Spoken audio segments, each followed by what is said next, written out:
She told me if you don't like it, we can break up because I asked about dinner. So I said okay and made sure she understood I wasn't bluffing. I'm Matt, 30M. She's Olivia, 27F. We've been together a little over 2 years, living together for 1. The apartment is mine. Lease, utilities, internet, everything. But somehow, over time, it started feeling like I needed permission to exist in it. This all started over dinner, or rather, the lack of one. I'd gotten home late from work. Long day. Meetings stacked on meetings, brain fried. Olivia had been home since mid-afternoon. I walked into the kitchen and saw exactly what I expected. Nothing cooking, sink empty, takeout menus scattered on the counter like evidence of intent without follow-through. "Hey," I said, neutral. "Did you end up making anything?" She sighed dramatically, like I'd asked her to solve climate change. "No, I didn't feel like it." "Okay," I said. "Could you maybe make something, or we could cook together?" That's when she dropped the line. "If you don't like it, we can break up." Just like that. No build-up, no emotion, just a threat she'd clearly used before. Maybe with other guys, maybe with me. And I'd blocked it out. A conversational nuke meant to shut everything down. I stood there for a second, waiting for the punchline. Nothing. She finally looked up, annoyed. "What? I'm not your mom. I don't owe you dinner." "I didn't say you did," I replied. "I just asked." "And I answered," she snapped. "If you don't like how I do things, we can break up." Something clicked then.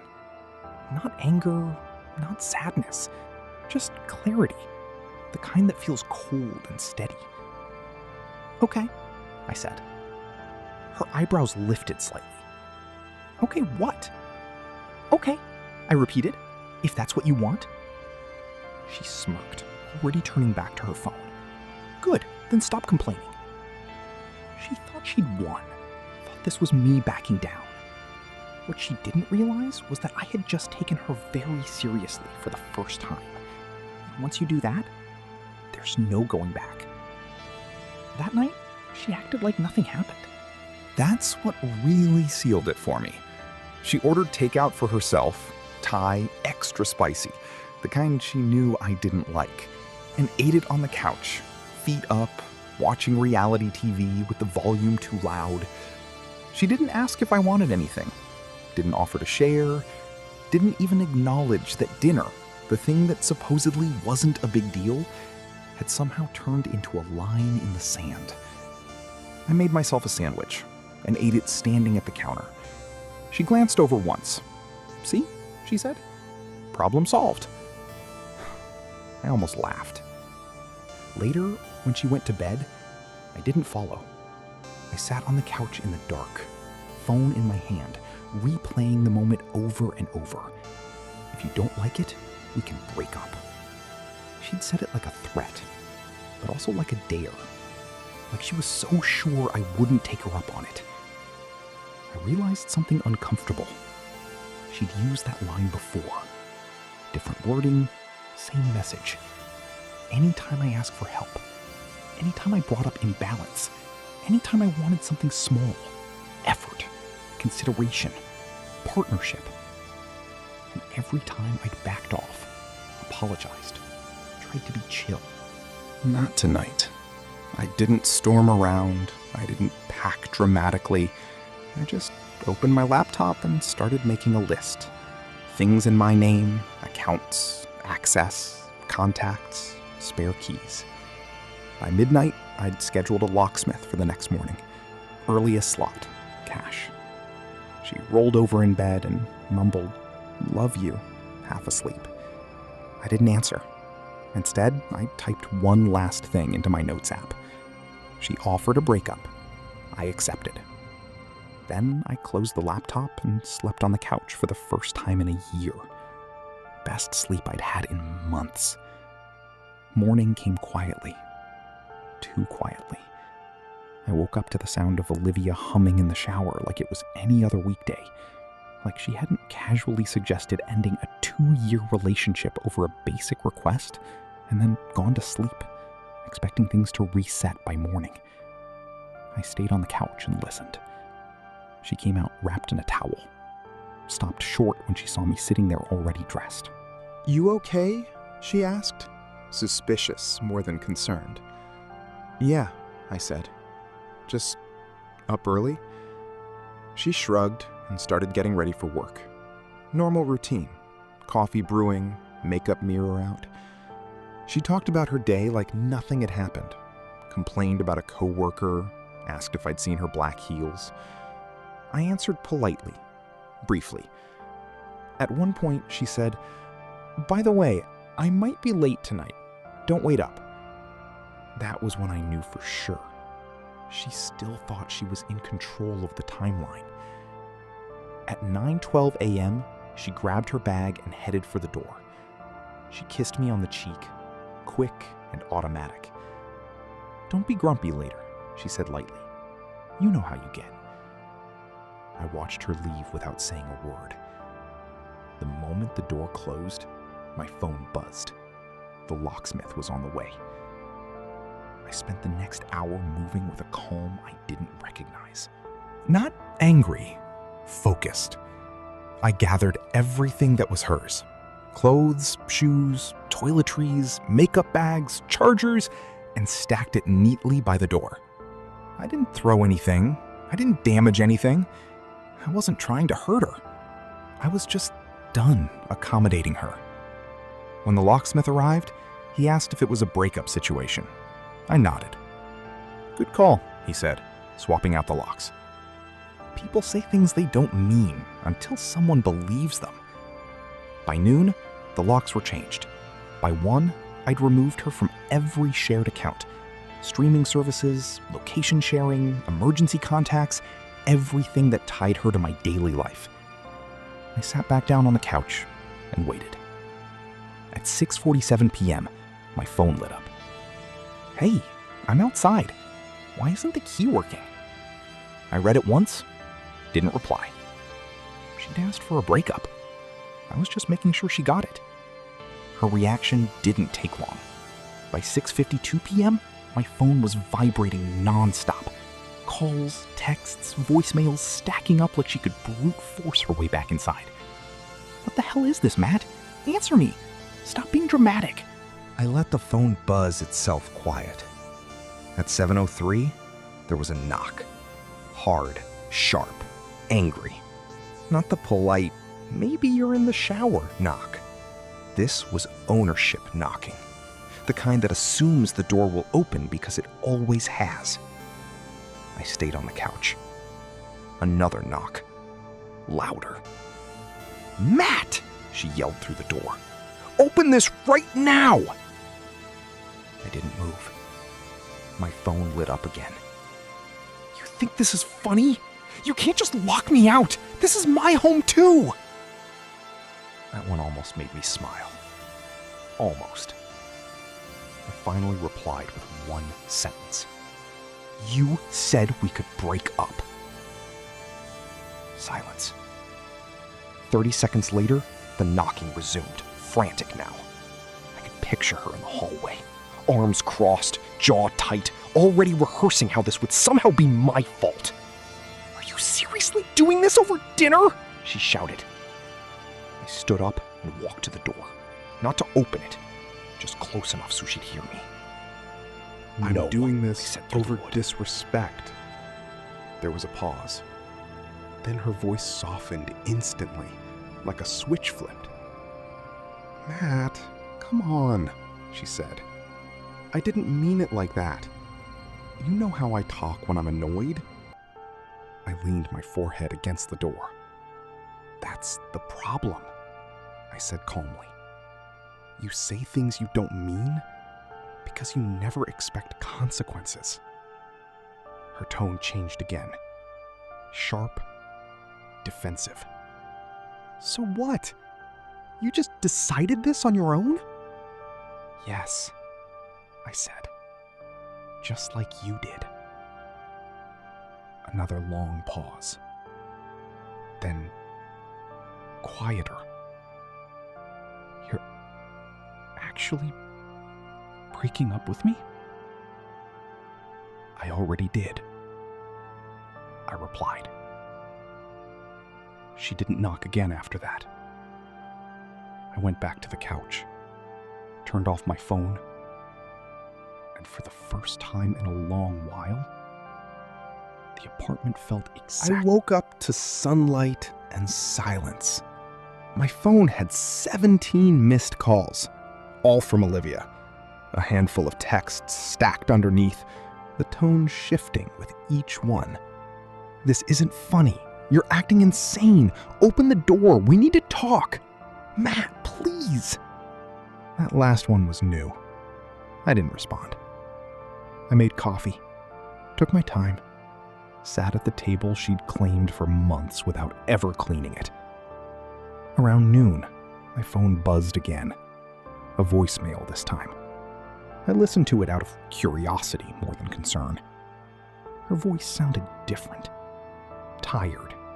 Strained.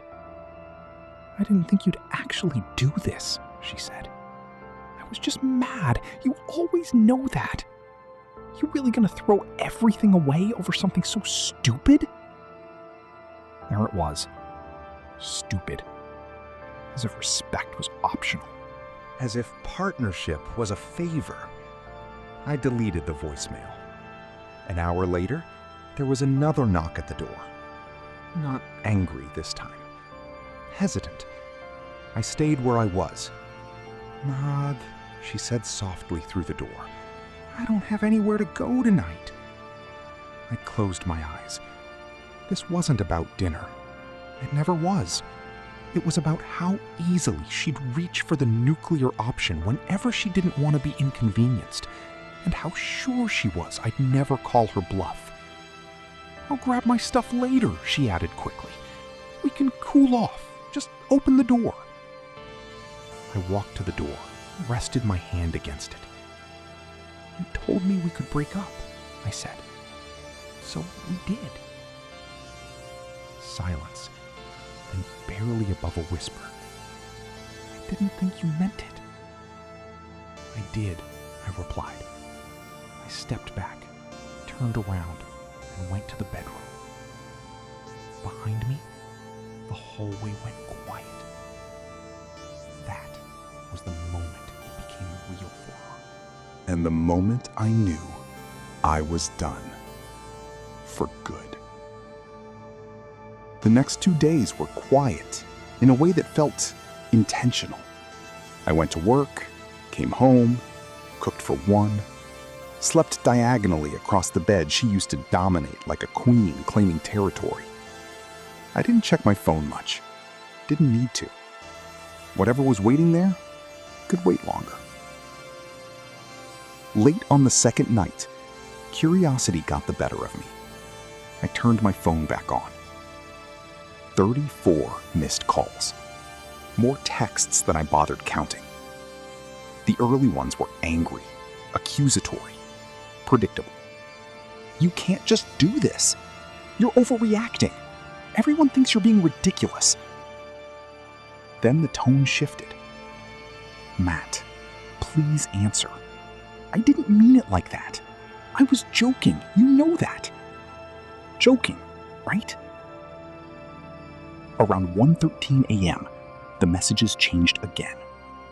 "I'm at Rachel's, and she says I can stay one more night. I don't know what you want from me. I can't sleep." I read them without reacting, without that familiar tug of guilt she used to trigger so easily. The space between us had done something important. It had broken the spell. At 2:06 a.m., the final message came through.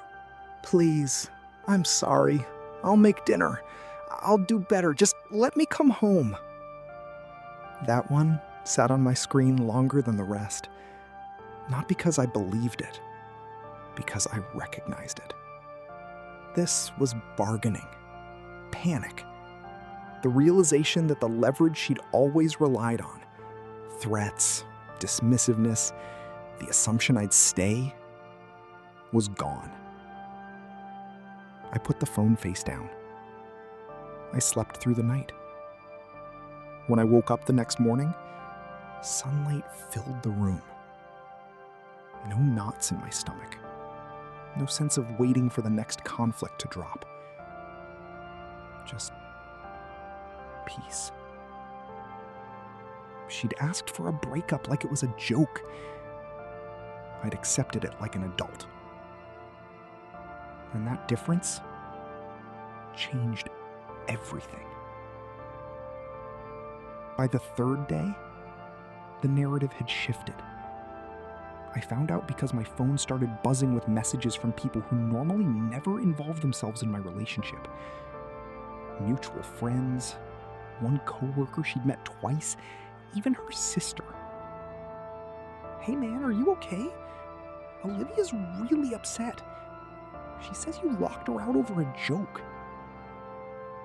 A joke. That's what it had become now. I didn't correct anyone. I didn't defend myself. I'd spent too long explaining my reactions to someone who never listened unless it benefited her. I wasn't about to start auditioning for public opinion. That afternoon, there was another knock. Not aggressive this time. Soft, careful. I checked the peephole. Olivia. Different look.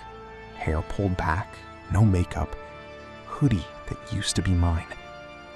She looked smaller somehow. Not physically, but emotionally. Like she'd finally run out of certainty. "Matt," she said quietly through the door, "can we please talk?" I didn't open it. "I know I messed up," she continued. "I shouldn't have said that. I was tired. I didn't mean it." There it was again. Didn't mean it. "You say things you don't mean?" I replied through the door. "Because you don't expect consequences." She swallowed hard. "I didn't think you'd take it seriously." "That's the problem," I said. "I did." Her voice cracked just a little. "I don't understand how you could just flip like this." I leaned against the wall, eyes closed. I didn't flip. I finally stopped bending. Silence stretched between us. "I'll change," she said. "I swear I won't say stuff like that anymore." I believed she believed that in the moment. But I also knew the pattern. Apology when leverage is gone. Promises when comfort is threatened. Reset when stability returns. "I'm not interested in promises," I said calmly. "I'm interested in peace." She let out a shaky breath. "So that's it?" "Yes." She stood there for another minute, like she was waiting for me to change my mind. When I didn't, she turned and walked away. I watched through the peephole as she disappeared down the hallway. For the first time, I didn't feel guilty. I felt resolved. The quiet settled in after that. Not the awkward quiet that feels like waiting. Your kind. The kind that doesn't ask anything of you. I cleaned the apartment that evening. Not out of nervous energy, but because I wanted to. I threw out the half-used candles she insisted were a vibe. Cleared the fridge of things I never liked but learned to tolerate. I moved furniture back to where I wanted it before everything had slowly shifted to suit her preferences. It was strange how much space came back once she was gone. That night, I cooked dinner. An actual dinner. Not a sandwich, not takeout, just something simple. I ate it at the table instead of on the couch. Phone face down, TV off. No commentary, no judgment, no threat hanging in the air disguised as humor. Around midnight, my phone buzzed again. One message. "I can't believe you're really okay with this." I stared at it for a long time. She still thought this was about winning, about pride, about stubbornness. She couldn't comprehend that peace might actually feel better than being right. I typed a response, deleted it, typed again. Then I locked my phone and went to bed. For the first time since she'd moved in, I slept in the center of the mattress. No edge of the bed posture, no bracing for a sigh or a fight or a comment in the morning. When I woke up, there were no new messages. That was when it hit her. Not the breakup, not the locks, not the silence. The fact that I had stopped reacting, and that scared her more than any argument ever could. The begging started after the silence. 2 days in, that's when she finally understood this wasn't a standoff. It was an ending. It started with missed calls at odd hours. Not angry ones, hesitant ones. Calls that rang just long enough to prove she tried. Then the texts came back, slower now, spaced out like she was afraid to push too hard. I didn't sleep last night. I keep replaying everything. I didn't mean it like that, Matt. There it was again, the greatest hit. I read them all. I just didn't answer. That afternoon, I came home to find a bag sitting outside my door. One of my neatly folded clothes inside. On top, a note in her handwriting. I thought maybe this would help.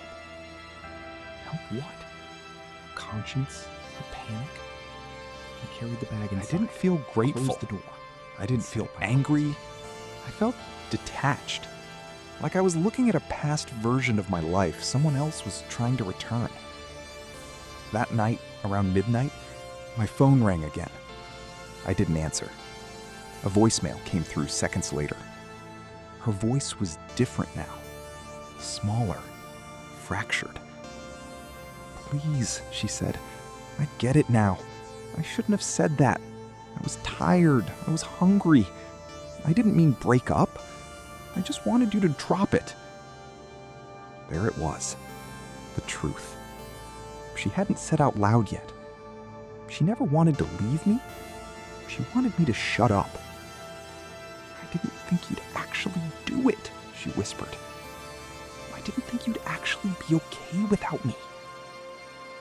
I listened to the rest in silence. Then, I deleted it. I went to bed, and while she lay awake somewhere else, bargaining with a choice she thought she controlled, I slept peacefully. Alone. It's been a week now. That matters because a week ago, I would have been checking my phone every 5 minutes, waiting for the next mood swing, the next demand disguised as a joke, the next moment where peace depended on me letting something slide. None of that exists anymore. The apartment feels different. Not emptier, just quieter in a way that doesn't ask anything of me. No tension humming under the surface. No sense that one wrong sentence could turn into a breakup threat, tossed out like punctuation. I ran into a mutual friend yesterday. He hesitated before speaking, then said, "She's having a really hard time." I nodded. I believe that. He waited like there was more coming, like I was supposed to feel something specific. I didn't. Because here's the thing I didn't understand until it was over. People who casually threaten to leave don't expect to be taken seriously. They expect fear, compliance, silence. They expect you to scramble to prove you're worth staying for. When I said, "Okay," I didn't raise my voice. I didn't argue. I didn't dramatize it. I just accepted her terms. She thought dinner was the issue. She thought the locks were the punishment. She thought silence was cruelty. She was wrong. The issue was the moment she treated our relationship like leverage. The locks were just logistics. And the silence was peace. 2 nights after she begged, I slept 8 hours straight. No dreams, no knots in my chest, rest.